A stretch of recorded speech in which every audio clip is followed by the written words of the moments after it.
Olá, gente, uma boa tarde. Um prazer estar aqui com vocês novamente. E o motivo do vídeo de hoje é para dar continuidade sobre o nosso último post sobre a eleição para reitor da UTF-PR que aconteceu algumas semanas atrás. Nós, como movimento, entendemos que certas situações não podem passar batida sem nenhum contraponto, sem nenhuma ponderação ou questionamento.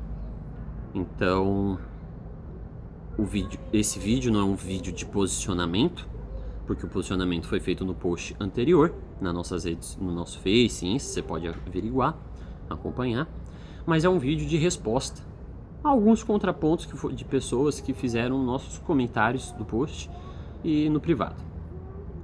Então, só para sintonizar, quem está chegando agora, foi feito semanas atrás um post nas redes sociais do deputado federal Haroldo Martins, do Republicanos, com a hashtag esquerda não. Ele pede a intervenção, o deputado pede a intervenção do Bolsonaro, do presidente Bolsonaro, na nomeação do reitor, para que não nomeie um candidato que é de esquerda, que ele nomeasse o outro candidato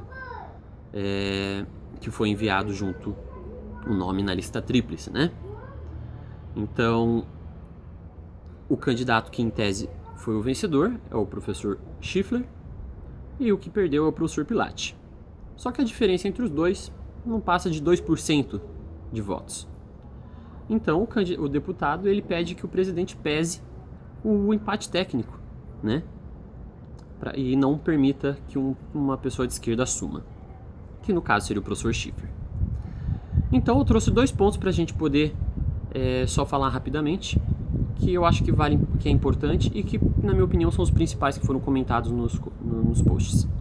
Primeiro ponto, o professor Schiffler nunca foi de esquerda. É um absurdo falar isso. Será? Apoio do DCE, apoio do Centro Acadêmico, apoio do Sindicato de Professores. Mas você pode dizer, mas isso não prova nada. Realmente, não prova nada. Mas para quem vivenciou a UTF-PR no final de 2016, vivenciou aquela semana de invasão da UTF-PR. E para quem sabe, foram abertos alguns processos disciplinares contra os estudantes que invadiram e contra alguns professores que apoiaram. E compete ao diretor, fazer essa análise e de repente a punição. E quem que é o atual diretor do campus Curitiba? O candidato Schiffler. Você sabe o que aconteceu com esses processos? Estão parados lá na mesa dele, na gaveta dele, sei lá onde. Não sei se ele engavetou, não sei se ele jogou fora, não sei se ele deu como concluído. Mas ele só matou o assunto. Passou a mão na cabeça dos invasores, como se nada tivesse acontecido antes. Mas isso também não prova que ele é de esquerda. Bom, se nada disso prova que ele é de esquerda, então não tem mais o que falar pra você. Porque pra quem entende, já consegue ver que ele pode não ser de esquerda, mas pelo menos um tendencionismo, ou pelo menos um grande apreço e simpatia existe ali. Segundo ponto, vocês não sabem perder.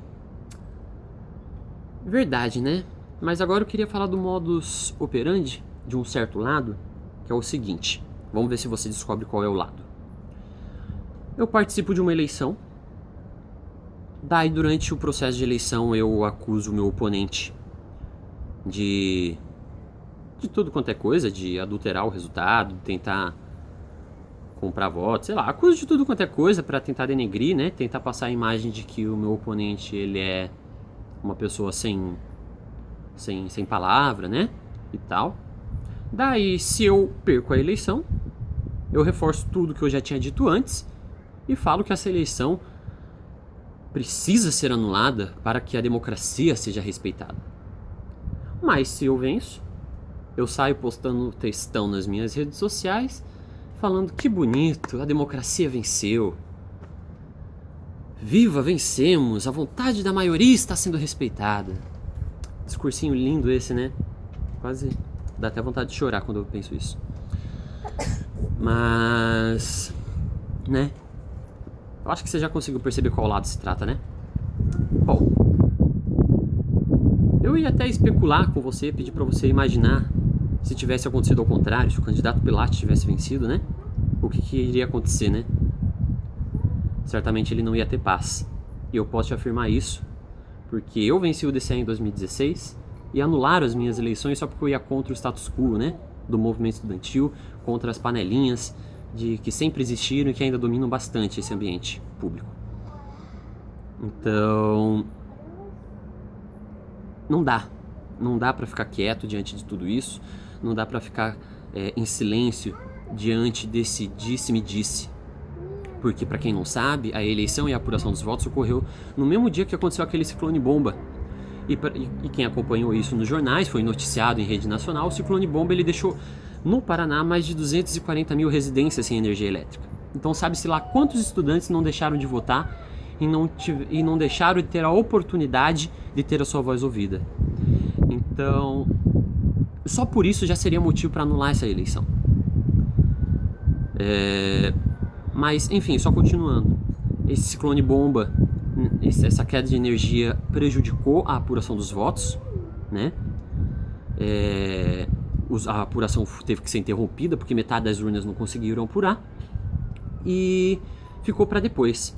Rapidamente nas redes sociais, o professor Schiffler postou vídeo acusando ou tentando pelo menos imputar à reitoria uma tentativa de adulteração. Não, eles vão tentar adulterar, eles vão tentar mudar, falta transparência, não dá para confiar. Tentou manchar a imagem de tudo quanto é forma. Dias depois, inclusive, até o lado do professor, os apoiadores entraram com recurso no Ministério Público do Paraná pedindo anulação dessa eleição. Daí beleza, passou os dias, foi resolvido o problema do sistema, foi feita a apuração correta e foi descoberto que o professor Schiffler venceu, com uma diferença de menos 2% entre os dois. Sabe o que aconteceu?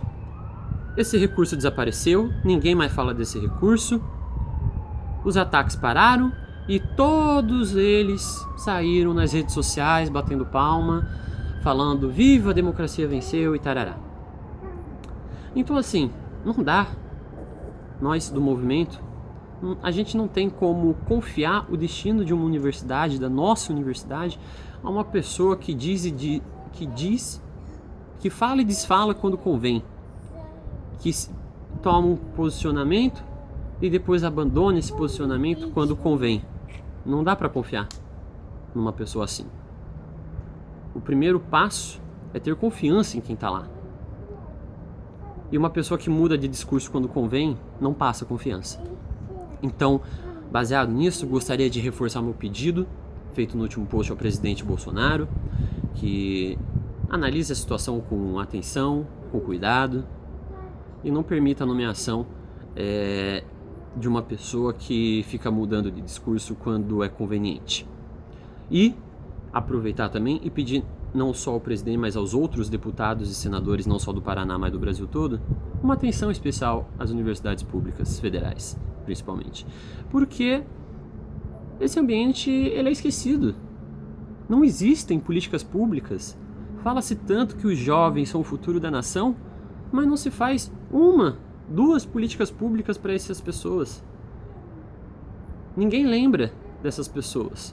Essa briga de classes ridícula que é fomentada, que só suscita o ódio e o egoísmo, fez com que várias outras causas importantes e grupos fossem abandonados e esquecidos. Até quando vamos esquecer dos estudantes? Até quando vamos esquecer dos jovens? Então, deputados, senadores, vereadores, por favor, deem uma atenção. Nós existimos, nós somos muitos. E nós também somos povo, tá bom? Também queremos projetos, políticas públicas que ajudem a gente. Muito estudante não tem condição. Entrar na faculdade não é o mais difícil. O mais difícil é se manter nela até o fim. Qualquer um candidato, qualquer deputado que quiser averiguar, o nível de evasão das universidades federais é absurdo. É absurdo, de todos os cursos. Justamente por isso. Porque se manter até o fim é muito mais difícil do que você entrar em uma. Então, por favor, deem atenção pra gente. Lembrem que a gente existe. Também merecemos atenção. Obrigado.